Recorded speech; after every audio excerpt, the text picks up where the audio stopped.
Hello good morning student. तो चलिए, जैसा कि हम लोगों ने टीडोफाइट के टॉपिक में जहां तक कंप्लीट किया था, उसके आगे के जो हमारा टॉपिक है वह है फर्न के बारे में। ओके, क्योंकि टीडोफाइट के 4 क्लास में हम लोगों ने बांटा था और लास्ट जो टॉपिक था हमारा वो फर्न के बारे में देखना था। तो आज का हमारा जो टॉपिक है वह है फर्न। तो हम लोग हेडिंग देंगे सबसे पहले बेटा किस चीज का, तो फर्न का। Okay, fern. ओके, अब देखो बेटा, इसमें जो फर्न की हम लोग बात कर रहे हैं, तो फर्न दो कॉमन फर्न हैं इस टीडोफाइट में। ओके, एक है तो two common fern is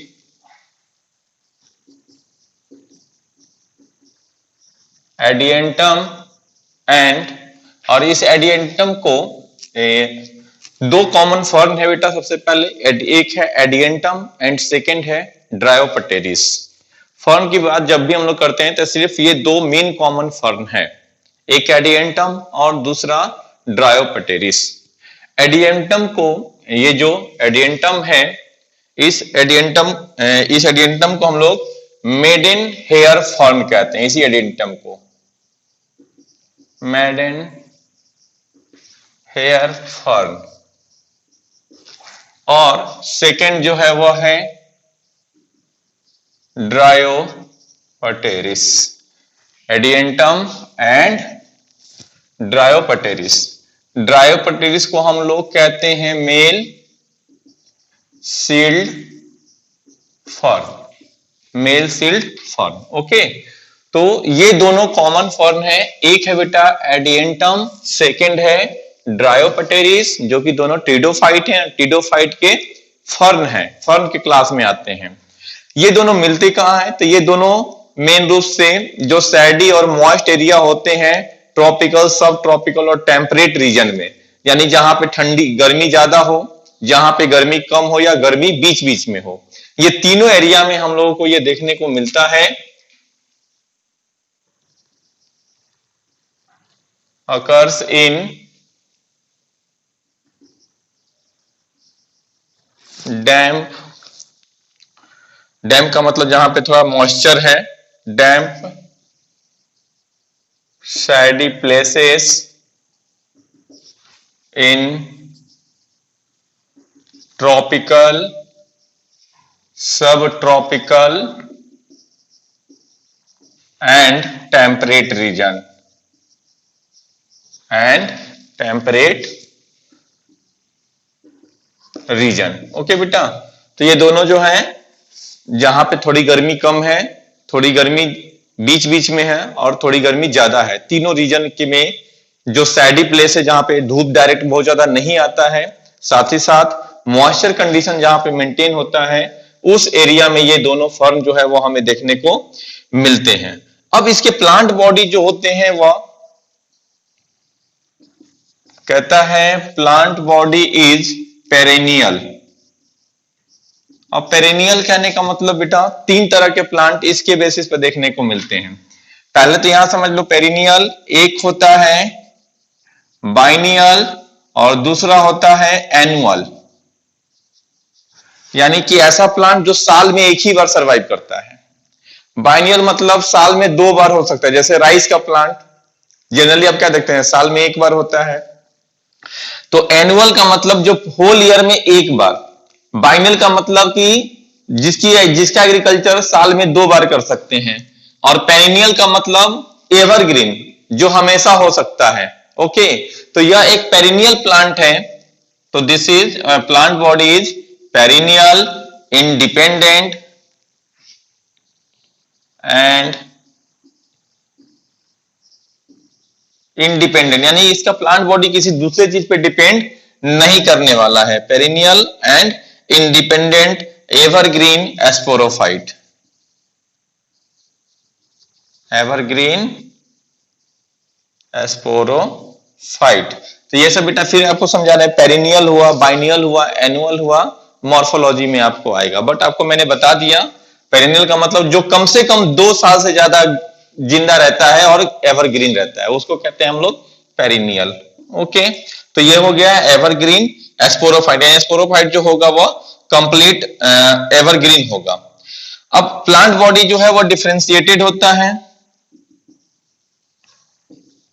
differentiated into किसमें, रूट, स्टेम एंड लीव्स में।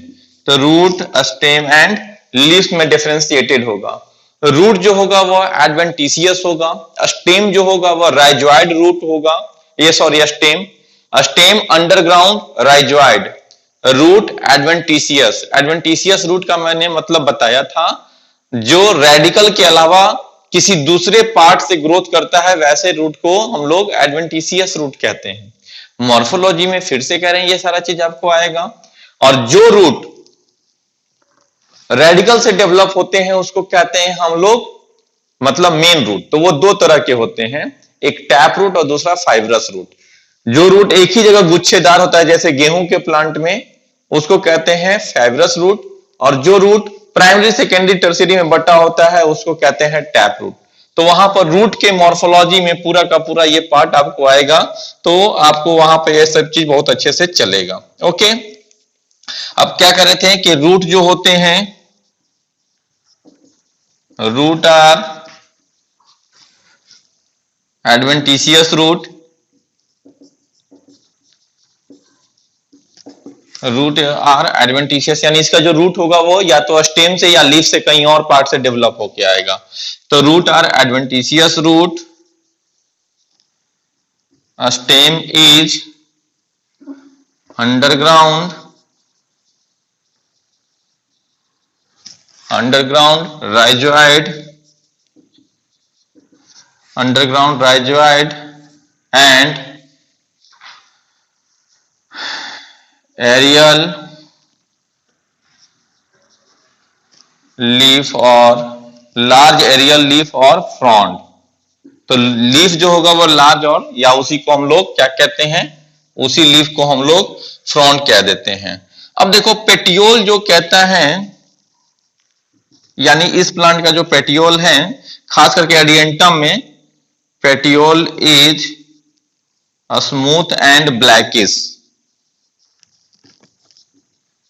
Smooth and blackish. अब पेटियोल मान लिया आपको समझ में नहीं आ रहा होगा बेटे कि पेटियोल क्या चीज होता है। मैं दिखाता हूं आपको इधर पेटियोल।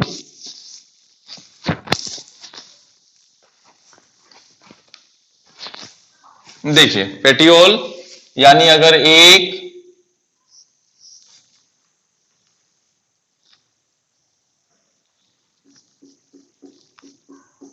ये रूट, ये सॉरी लीफ है, तो ये बेस होता है, दिस इज लीफ बेस। इस ग्रीन वाले पार्ट को लैमिना कहते हैं हम लोग। ओके, और ये जो पार्ट हुआ इसको कहते हैं पेटियोल। तो लीफ बेस से लैमिना को जो अटैच करता है उसको पेटियोल। तो इसका जो पेटियोल होता है, petiole is smooth and blackish, खास करके किस में, तो एडिएंटम में। ओके, तो यही बात आपको हम यहां पे लिखा रहे थे कि petiole are smooth and blackish in Adiantum, blackish in Adiantum. और इसीलिए एडिएंटम को हम लोग क्या कहते हैं, तो एडिएंटम को हम लोग मेडन हेयर फॉर्म कहते हैं। ऊपर लिख देता हूं मैं, यानी कि petiole is smooth and blackish in Adiantum और हेंस मेडन हेयर फॉर्म।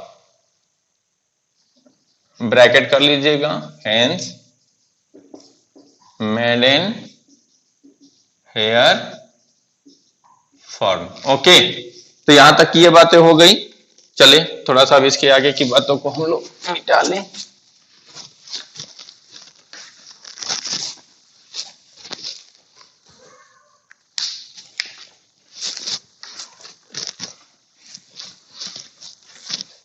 तो चलिए यहां तक की बातें हो गई। अब इसके आगे की बातों को, यानी जो पॉइंट है और हम लोग इंपॉर्टेंट, उसको एक जगह फिर कल लिखते चलते हैं, नोट डाउन करते हैं हम लोग। अब लैमिना इज फाइनेटली, यानी लैमिना जो अभी हमने बताया था, लीफ के टाइप इसी के बेसिस पर होते हैं। कल भी हमने बताया था इंसीजन के बारे में, नीम का लीफ, मैंगो प्लांट का लीफ। तो ये सब लीफ जो है यानी उसमें इंसीजन जब टच कर जाएगा मिडरिप को तो वो कंपाउंड लीफ, और इंसीजन जब टच नहीं करेगा तो उसे सिंपल लीफ कहते हैं। तो कहते हैं लैमिना इज फाइनेटली। देखो आप लोग क्या करना, ये सब जो पॉइंट आपको लिखा रहे हैं और हम बार बार आपको कह रहे हैं कि मॉर्फोलॉजी में आएगा, वो सारे पॉइंट को सर्कल कर दो और सर्कल करके स्मॉल में मॉर्फो मॉर्फो लिख दो किसी ब्लैक पेन से या किसी भी इंडिकेटर पेन से, जिससे आसानी से दिखाई दे। और जब आपका मॉर्फोलॉजी का टॉपिक स्टार्ट हो, अब वहां पर आप इस चीज को, इस पेज को फिर से पलट के देखो। ऑब्वियसली बहुत फायदा मिलेगा आपको। क्यों? पूरा मॉर्फोलॉजी चैप्टर तो यहां पे नहीं कर सकते हैं, आपको मैं बस बेसिक बेसिक चीजें बता रहा हूं। मॉर्फोलॉजी आपको इससे भी ज्यादा याद रखने वाला और ज्यादा एग्जाम्पल बेस्ड चैप्टर है, तो वहां पे और ज्यादा आपको पढ़ना पड़ेगा। जैसे यहां पर सिर्फ थ्योरेटिकल बेस है, बहुत कम कंसेप्चुअल चीजें, वहां पे इससे भी ज्यादा है। तो वहां ये सब सारी चीजों को अंडरलाइन कर लो। मान लो फाइनेटली नहीं समझ में आ रहा है, या इसके पहले मैंने अभी आपको लेमिना या पेटियोल के बारे में बताया, एडवेंटिशियस रूट बताया, वो सबको सर्कल कर लो, और ताकि जब आपको चैप्टर स्टार्ट हो तो आपको वहां पर ये याद आए कि आखिर ये क्या चीज है। तो हम क्या कर रहे हैं कि lamina is pinnately and unipinnate in and unipinnate in adyentum caudatum। adyentum A यानी A for adyentum caudatum। Okay, bipinnate in Diopteris and bipinnate in Dryopateris। Okay, चलिए अब आप इतना सारा चीज समझ गए हैं। मान लिया किसी के पास मॉर्फोलॉजी की बुक हो, उसको पलट के अभी से ही देख लो ये पॉइंट क्या कहता है। नहीं समझ में आता है व्हाट्सएप कर दो, कॉल करके पूछ लो, लेकिन कोशिश करो हो सके जब वो चैप्टर आपका वहां पे स्टार्ट हो तो आपको और अच्छे से पहले से याद हो। क्लास में अगर कोई टीचर कोई टॉपिक को स्टार्ट करे और वो टॉपिक आपको पहले से अगर आता है और किसी क्वेश्चन को पूछने के बाद आपका जो रिप्लाई आता है, जब हम लोग भी अपने स्टूडेंट लाइफ में थे तो उसकी जो खुशी होती है वो 5 गुना होती है।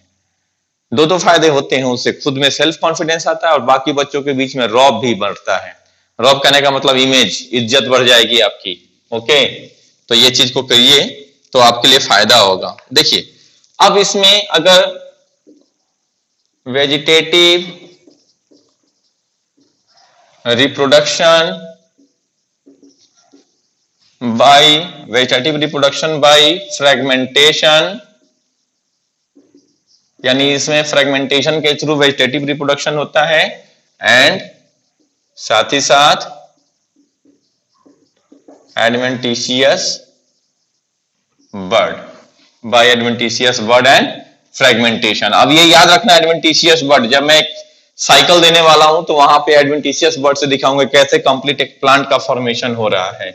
Okay, by adventitious birds. The adventitious bird present at leaf base, the adventitious birds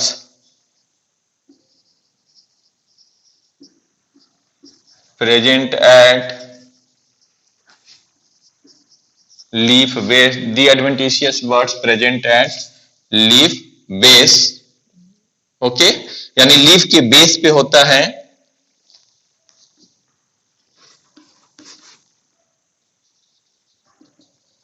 that separate and grow into new plant. यानी वो जो एडवेंटिशियस बर्ड है वो सेपरेट होकर के न्यू प्लांट के रूप में ग्रो कर जाएगा। इस चीज को मैं भी साइकिल में दिखाने वाला हूं कि देखो कैसे एक एडवेंटिशियस बर्ड से कैसे एक कंप्लीट न्यू प्लांट का जो है वह फॉर्मेशन हो रहा है बेटा। ओके, अब कहते हैं कि एक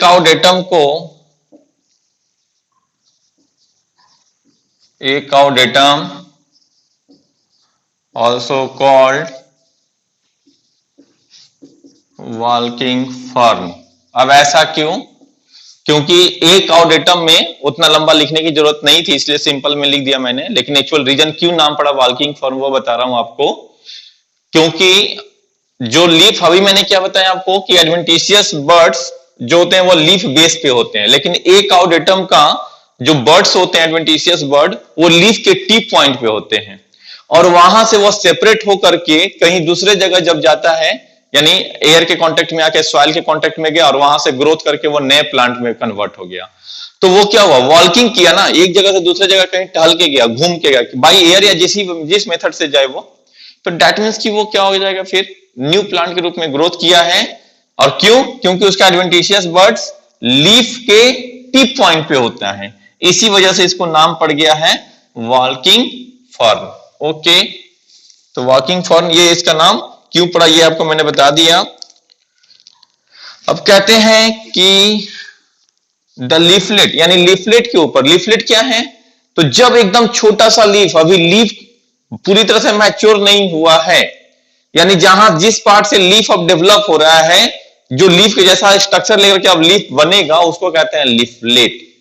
ठीक है, तो लीफलेट पे और मैच्योर लीफ पे, लीफलेट पे एक ब्राउन स्पॉट होता है, जिसे हम लोग, जो एग्रीगेट होकर के एक सोराई का, यानी स्पोरेंजिया एग्रीगेट होकर के सोराई कहलाता है।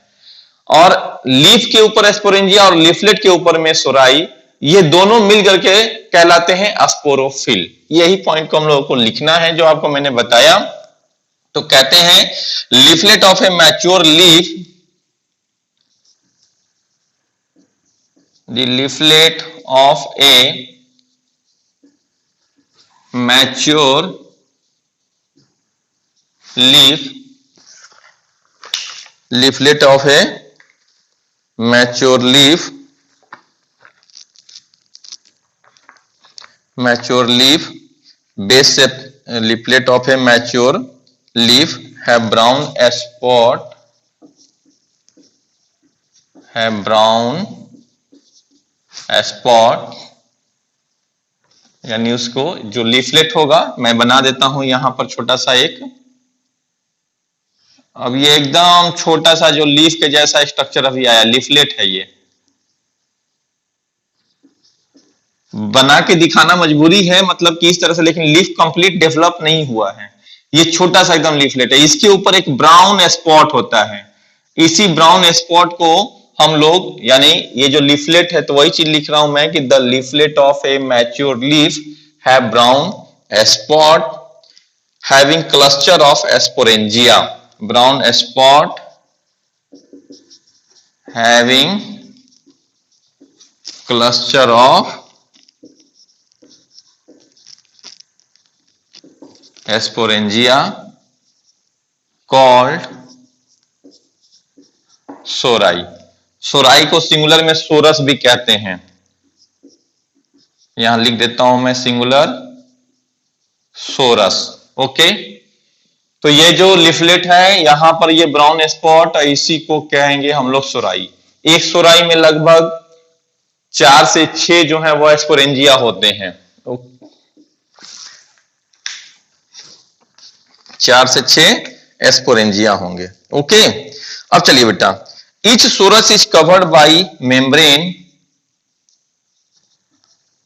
Each sorus is covered by membrane,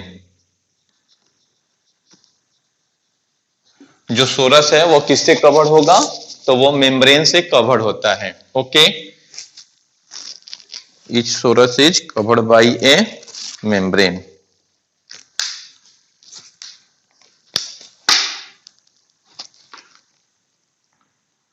अब जो मेम्ब्रेन से कवर है, उसके साथ साथ उस मेम्ब्रेन से कवर होने की वजह से वो उनको एक प्रोटेक्शन शीट भी प्रोवाइड हो जाता है, यानी जो सोराई जो है वो कवर्ड है किससे, मेम्ब्रेन से। तो each sorus is covered by membrane, जो मेम्ब्रेन से कवर्ड हुए हैं, covered by membrane sheet, this covering is called true indusium. तो this covering is called true indusium. तो उसको क्या कहेंगे हम लोग? ट्रू इंड्यूसियम कहते हैं। Okay, called true indusium. Covered sori of Dryopteris is kidney shape. Covered sori of Dryopteris is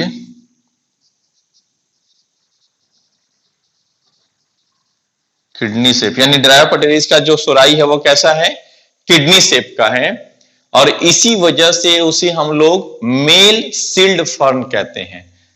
सोराई cover हो गया है तो किडनी के जैसा शेप बनाया है, दूर से देखने में मेल सेक्स ऑर्गन के जैसा लगता है, इसीलिए उसको हम लोग नाम दे दिए हैं so this is male shield fern. Male shield, so this is male shield fern. इसी का नाम मेल सील्ड फर्न हो गया है। ओके, तो यहां तक की बातों को नोट डाउन करेंगे, उसके आगे चलिए।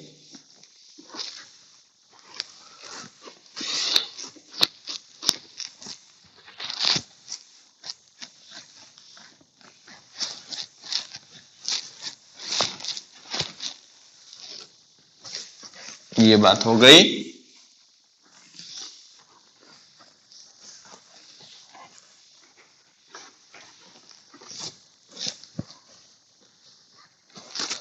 चलिए बेटा, so this is called male shield fern.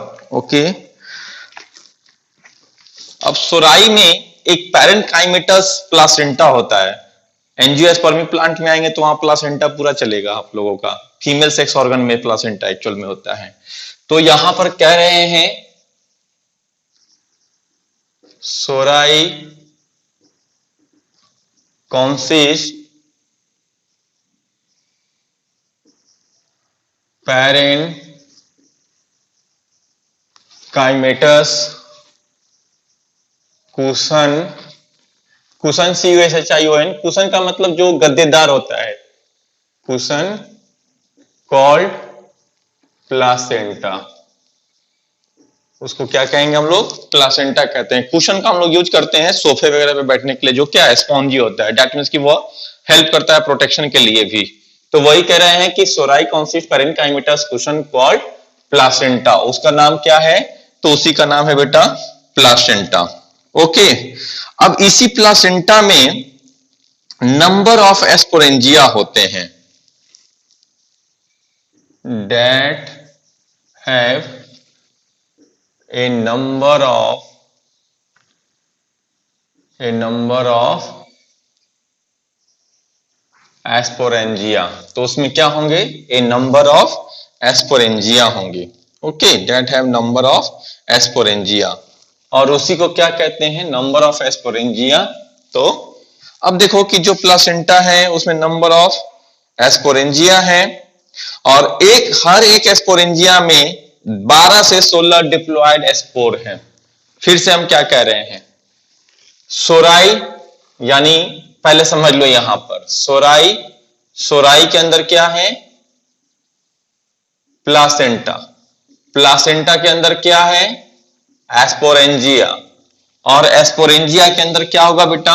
हर एक एस्पोरेंजिया के अंदर 12 से 16 diploid diploid spore mother cell होंगे। और सभी स्पोर मदर सेल में मियोसिस होता है। तो जब किसी भी एक स्पोर मदर सेल में मियोसिस होगा तो उससे कितने? 4 हैप्लॉयड स्पोर क्या बन जाएगा? हैप्लॉयड स्पोर का फॉर्मेशन हो गया। ओके, और यही स्पोर फिर आगे जाकर के ग्रोथ करके क्या करेगा? प्लांट बनाएगा। तो इस तरह से यहां पर ये पूरा का पूरा चलता है। तो हम यहीं पर कह रहे हैं कि sori consist parenchymatous cushion called placenta that have a number of sporangia and each sporangia have 12 to 16, क्या कह रहे हैं? Each sporangia has each sporangia has 12 to 16 spore mother cell. कितना? हर एक एस्पोरेंजिया में 12 से 16 एस्पोर मदर सेल होते हैं। किसमें? हर एक एस्पोरेंजिया में। ओके, और जो एस्पोर मदर सेल होगा तो यहां डिप्लॉयड भी कर लीजिए, डिप्लॉयड एस्पोर मदर सेल, जो ताकि क्लियर रहे आपको। Diploid spore mother cell, mother cell क्योंकि उसमें मियोसिस होना भी बाकी है बेटा। मियोसिस हो जाएगा तो वो हैप्लॉयड स्पोर का वर्णन कर देगा। Spore mother cell divide meiotically to form haploid spore. Spore mother cell divide meiotically to form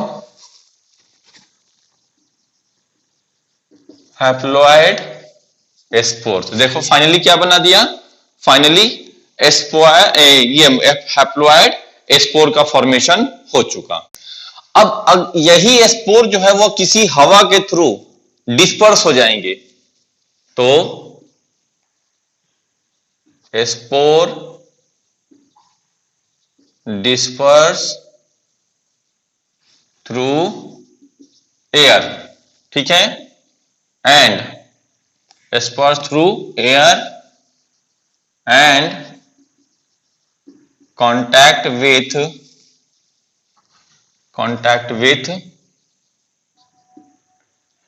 suitable soil। अब ये स्पोर हवा के थ्रू फैला और अगर सुटेबल सॉइल इसे मिल गया तो ये क्या करेगा? जर्मिनेट करके contact with suitable soil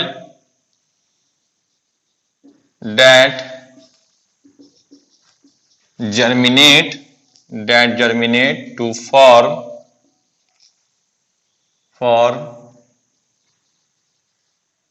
green, यानी गैमेटोफाइट बनाएगा। जो गैमेटोफाइट होगा वो कैसा होगा? गैमेटोफाइट ग्रीन होगा, मल्टी सेलुलर होगा, इंडिपेंडेंट होगा, ठीक है। तो that to form green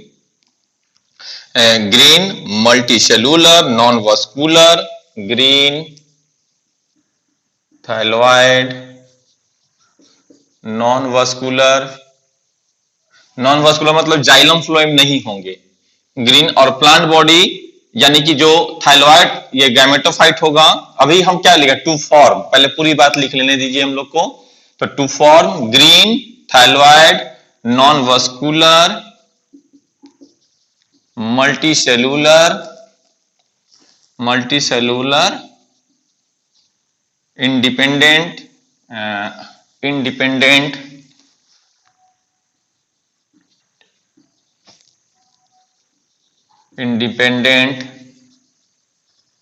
gametophyte called prothallus. और उसी को क्या कह देंगे हम लोग? उसको प्रोथैलस कर देंगे।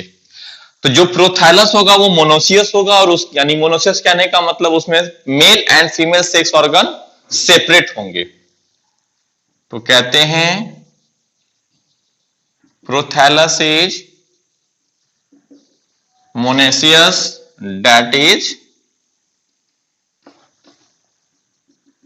that is both male sex organ antheridium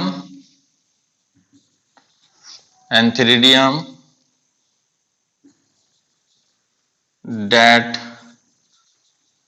produces sperm and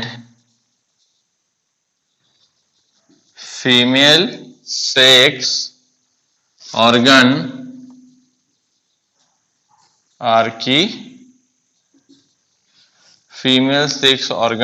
archegonium. तो ये जो प्रोथैलस होगा उसके ऊपर male and female sex organ separate होंगे, एक ही ऑर्गन में दोनों नहीं होंगे, ठीक है। यानी मेल और फीमेल दोनों दो सेपरेट सेपरेट चीजें हैं। ओके बेटा, तो female sex organ and archegonium, female sex organ archegonium, male sex organ antheridium, ये दोनों जो है उसमें प्रेजेंट होगा। ओके, अब कहते हैं स्पर्म जो होगा, ये स्पर्म को ये जो आर्किगोनियम है वो अट्रैक्ट करेगा, और चूंकि आर्किगोनियम ओपन होता है तो जो स्पर्म बना है इस एंथेरिडियम में, दैट प्रोड्यूसेस स्पर्म, ये स्पर्म इंटर करेगा किधर की ओर, तो इंटर करेगा आर्किगोनियम में। ओके, तो इसी पॉइंट को हम लोग लिखेंगे, स्पर्म इसको अट्रैक्ट करने का काम मैलिक एसिड करता है। तो sperm of antheridium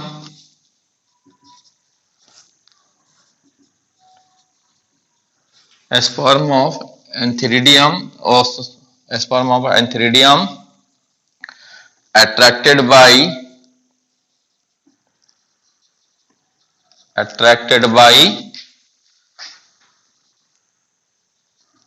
open archegonium by malic acid, यह केमिकल का नाम है, समझ लो, मैलिक एसिड। तो अट्रैक्टेड बाय मैलिक एसिड, तो मैलिक एसिड की मदद से आर्किगोनियम जो है वह इंटर करेगा, यानी उसके अट्रैक्शन की वजह से स्पर्म इंटर करेगा आर्किगोनियम में, और जब इंटर करेगा तो फर्टिलाइजेशन होगा, फर्टिलाइजेशन होके एम्ब्रियो का फॉर्मेशन, और एम्ब्रियो से कंप्लीट न्यू प्लांट का फॉर्मेशन, यानी जब सेक्सुअल रिप्रोडक्शन हो रहा है तब ये सारी बातें जो है वह उस समय की आ गई। ओके, तो यहां तक देख लिए। अब the sperm fuse with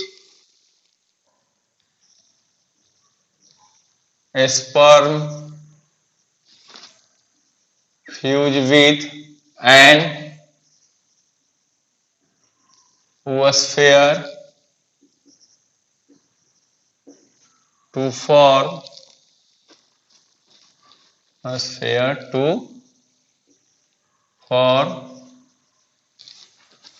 oospore, क्या बना देगा, तो ये फाइनली डेवलप होकर के oosphere, oospore नहीं, oosphere, SPHE, हाँ, oosphere to form oosphere that grow into embryo, finally embryo, and embryo developed into new form plant. अब एम्ब्रियो जो है वो न्यू फॉर्म प्लांट में डेवलप हो गया, तो जो प्रोथैलस था, जब न्यू फॉर्म प्लांट बन जाएगा उसके बाद प्रोथैलस डाई कर जाएगा। तो यहां पर आपको ब्रैकेट में लिख देता हूं, प्रोथैलस डाई, प्रोथैलस मर जाएगा जब ये फाइनली न्यू प्लांट बन जाएगा, यानी उसका रोल खत्म हो गया बेटा, प्रोथैलस का काम खत्म हो गया। तो फाइनली न्यू प्लांट बना, न्यू फॉर्म प्लांट या जो न्यू प्लांट बना, तो प्रोथैलस डाई कर जाएगा। ओके, तो प्रोथैलस का काम यहां पर अब खत्म हो गया है। तो चलिए यहां पर ये इसका जो है, अब इसी का हम लोग एक साइकिल बना के देख लेते हैं जो आपको हम बता रहे थे। तो पहले आइए चलिए देखते हैं पूरी बात।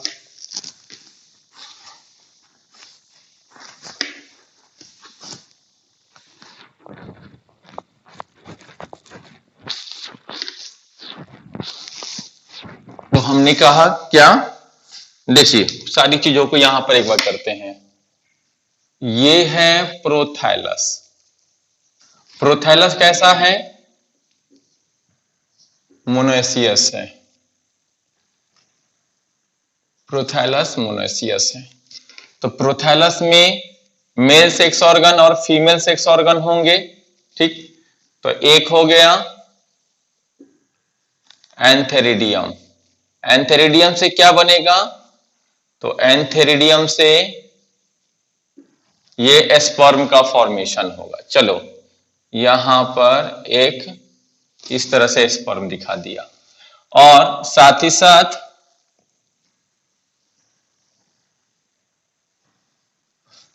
ये हो गया ये हो गया आर्किगोनियम।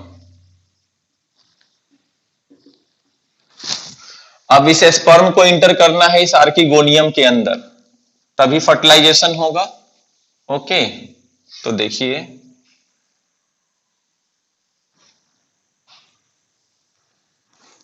अब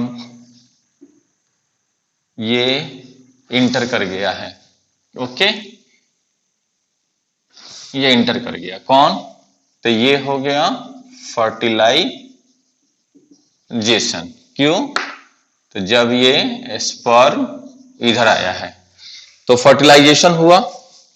फर्टिलाइजेशन होने के बाद में क्या बन रहा है, फर्टिलाइजेशन होने के बाद में बेटा एम्ब्रियो का फॉर्मेशन हो रहा है। किसका, एम्ब्रियो का। आपको मैंने दिखाया था oosphere, और oosphere से फाइनली क्या बन रहा था, तो एम्ब्रियो का फॉर्मेशन। तो यहां पर एक दिखा देंगे हम लोग एम्ब्रियो का formation. Embryo multi cellular stage हो जाता है, दिस इज एम्ब्रियो। ये एम्ब्रियो, अब एम्ब्रियो से फाइनली क्या बनना है, न्यू प्लांट का फॉर्मेशन होना है। किससे, एम्ब्रियो से। तो और साथ ही साथ जो एडवेंटिशियस बड थे, एडवेंटिशियस बड मैंने आपको बताया था कि या तो लीफ के बेस पे या तो लीफ के टिप पॉइंट पे। तो यहां पर देखो ये जो चीज है,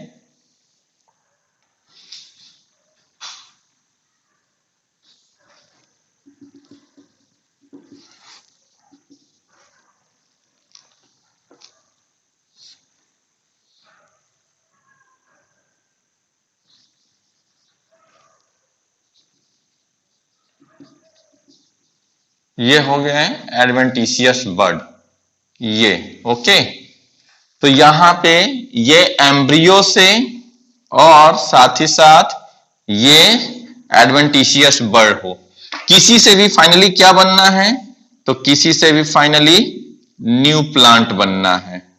एडवेंटिशियस से भी न्यू प्लांट। याद कीजिए vegetative reproduction, vegetative reproduction by adventitious bird and fragmentation.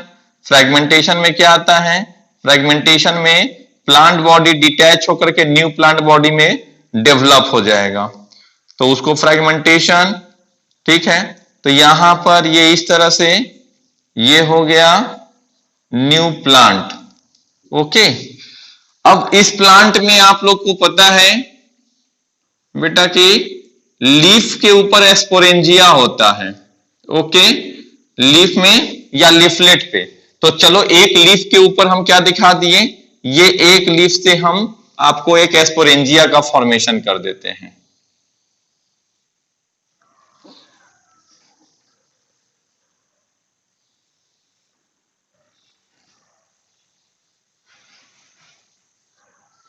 ये समझ लो कि एक एस्पोरेंजिया है जो लीफ में होता है,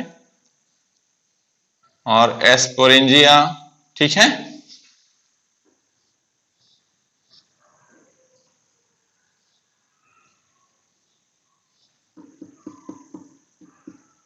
चलिए, ये मान लीजिए कि यह एक यंग एस्पोरेंजिया है। अब ये यंग एस्पोरेंजिया है, एस्पोरेंजिया के अंदर फिर क्या होता है, ये भी बताया था मैंने कि एस्पोरेंजिया के अंदर एस्पोर मदर सेल। तो एक तरफ से इधर से हम लेके चलेंगे एस्पोरेंजिया, और एस्पोरेंजिया के अंदर क्या हो जाएगा, तो एस्पोरेंजिया के अंदर एस्पोर मदर सेल हो जाएगा। ओके, चलो हम यहां पे ये दिखा दिए, ये हो गया एस्पोर मदर सेल। अब ये एस्पोरेंजिया, एस्पोर मदर सेल जो है वह मियोटिकली डिवाइड करता है, मियोसिस। तो आपको पता है मियोसिस करेगा ये इस तरह से, एक 3 डायमेंशनल स्ट्रक्चर होता है, एक पीछे भी होगा, 3 आगे से दिखाई दे रहा है, एक पीछे है, तो समझ लो उस तरह से 3 डायमेंशनल स्ट्रक्चर में। तो ये मियोसिस किया, तो मियोसिस करके फाइनल क्या बना देगा, तो ये हो गया एस्पोर। और उसी तरह यहां पर ये जो एस्पोरेंजिया है, दिस इज यंग एस्पोरेंजिया, इधर लिख देता हूं यंग एस्पोरेंजिया। और ये यंग एस्पोरेंजिया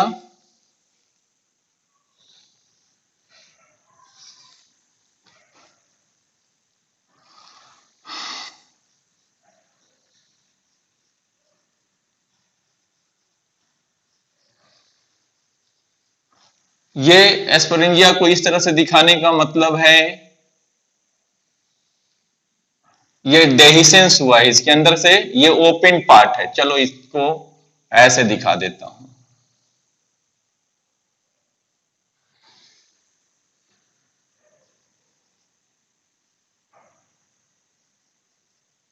चलिए ओके, ये डेहिसेंस पार्ट है इसका। अब ये डेहिसेंस, डेहिसेंस का मतलब जो ओपन होकर के उसके अंदर की चीज बाहर आ गए हैं उसको कहते हैं डेहिसेंस। मैच्योर होने के बाद में तो वो क्या हो गया, डेहिसेंस, ये एस्पोरेंजिया।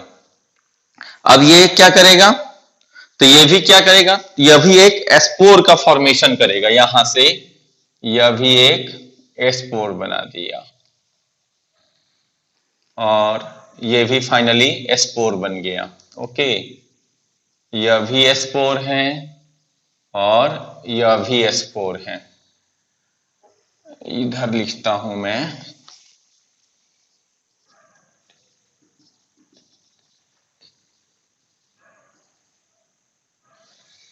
डेहिसिंग एस्पोरेंजिया। ओके, अब यहां से ये जो बना तो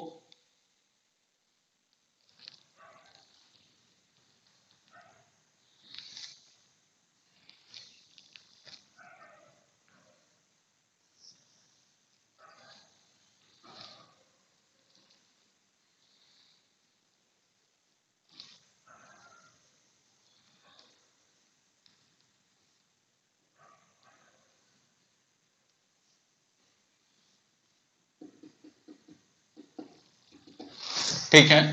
अब ये इस तरह से जो दिखाई दे रहा है तो वह एक स्पोर का जर्मिनेशन हुआ है, चाहे ये स्पोर हो या यह स्पोर हो। तो स्पोर जर्मिनेशन ये हो गया, स्पोर जर्मिनेशन। तो स्पोर फाइनली जर्मिनेट करके फाइनली क्या देगा, तो प्रोथैलस दे देगा। ये देख लो, यही है इसका साइकिल पूरा का पूरा। किसका, तो ये ट्रिडोफाइट का बेटा। ओके, आप देख लो एक बार फिर से यहां पे दे रहा हूं मैं। प्रोथाइलस है, प्रोथाइलस में क्या होगा, दोनों चीज आर्किगोनिया, एंथेरिडिया, एंथेरिडिया में स्पर्म बनता है तो दिस इज स्पर्म, ये स्पर्म हो गया। स्पर्म इंटर इनटू आर्किगोनिया, यहां पे इंटर कर गया है, फर्टिलाइजेशन हुआ तो एम्ब्रियो, और एम्ब्रियो डेवलप होकर के फाइनली क्या करते हैं, न्यू प्लांट देते हैं। ये एडवेंटिशियस बर्ड जो होते हैं वो डायरेक्ट क्या देता है, न्यू प्लांट दे दिया। प्लांट अगर है तो प्लांट के लीफ में क्या होते हैं, स्पोरेंजिया। स्पोरेंजिया में दो तरह से, स्पोरेंजिया और स्पोरेंजिया के अंदर क्या होता है, स्पोर मदर सेल जो मियोसिस करके स्पोर बना देगा, या फिर ये जो स्पोरेंजिया है और उस स्पोरेंजिया से डायरेक्ट स्पोर बाहर निकल करके, तो कोई भी स्पोर हो वो स्पोर क्या करता है, जर्मिनेशन करके, तो स्पोर जर्मिनेशन होकर के फाइनली प्रोथैलस। अभी हमको बताया था कि एयर के कांटेक्ट में आके डेहिसेंस होकर के स्पोर एक सुटेबल सॉइल के कांटेक्ट में आएगा और वह जर्मिनेट करके गैमेटोफाइट यानी कि जिसे प्रोथैलस कहते हैं, और प्रोथैलस के ऊपर ही मेल एंड फीमेल गैमेटोफाइट का फॉर्मेशन होता है। ओके, तो ये जो है पूरी की पूरी बातें जो है वो कंप्लीट हो गई हमारी फर्न की। ओके, अब एक हम लोगों को दो चार पॉइंट देखना है साल्विनिया के बारे में। तो ये कंप्लीट हुआ। अब इसके बाद में एक हेडिंग देंगे,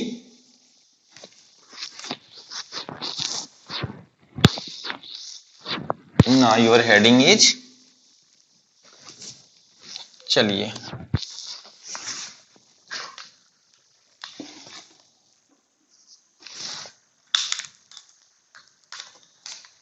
अब देंगे साल्विनिया। थोड़ा सा देखना है इसमें, बहुत ज्यादा कुछ नहीं है। ये हो गया साल्विनिया के बारे में। ओके, साल्विनिया भी एक एक्वेटिक फर्न है, ठीक है, जो एनुअल और पेरिनियल स्पेसीज होता है। तो कहते हैं it is aquatic fern with annual and perennial fern, यानी कुछ साल्विनिया ऐसे होंगे जो साल में सिर्फ एक बार, और कुछ साल्विनिया ऐसे होंगे जो एवरग्रीन यानी साल में कई बार आ सकते हैं, यानी एवरग्रीन रहेंगे। ओके, तो इसको, ये साल्विनिया भी एक एक्वेटिक फॉर्न यानी कि ट्रिडोफाइट है। और इसी साल्विनिया को हम लोग कहते हैं एस्पैरो ऑफ कश्मीर। तो it also called sparrow of Kashmir. It also called sparrow of, यानी इसको हम लोग क्या कहते हैं, एस्पैरो ऑफ कश्मीर कहते हैं। प्लांट बॉडी जो है वह फ्लोटिंग स्टेम होता है। तो plant body consist floating, plant body consist floating stem, और स्टेम के upper and lower surface, upper surface पे हेयरी लीफ होते हैं और लोअर सरफेस पे ब्रांचिंग एंड रूट होता है। ठीक है, ब्रांचिंग लीफ एंड रूट। ठीक है, तो plant body consist floating stem with hairy leaf on, कहां बेटा, तो अपर सरफेस, अपर सरफेस पे ये हो गए, and branching leaf root on lower surface. तो लोअर सरफेस पे क्या हो जाएगा, लोअर सरफेस पे ब्रांचिंग लीफ रूट हो जाएंगे। ओके, रूट जो है वह एक, रूट जो है वह, root act as balancer, root जो है वह एक बैलेंसर के रूप में काम करता है। ठीक है, अब एक स्ट्रक्चर की अगर हम लोग बात करें तो इसका एक स्ट्रक्चर बनाते हैं हम लोग।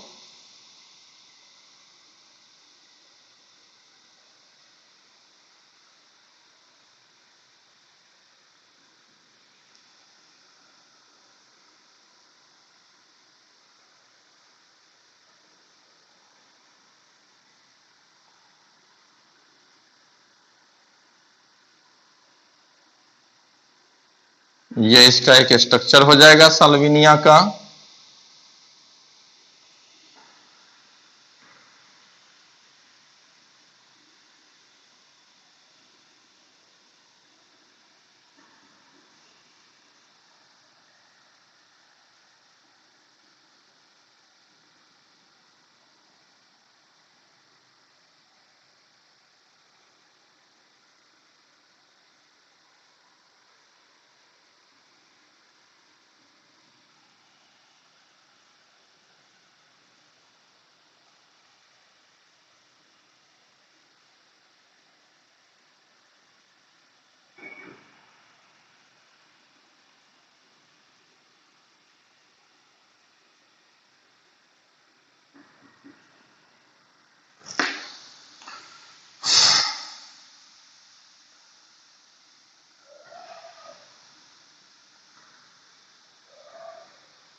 ये इसके रूट पार्ट हैं,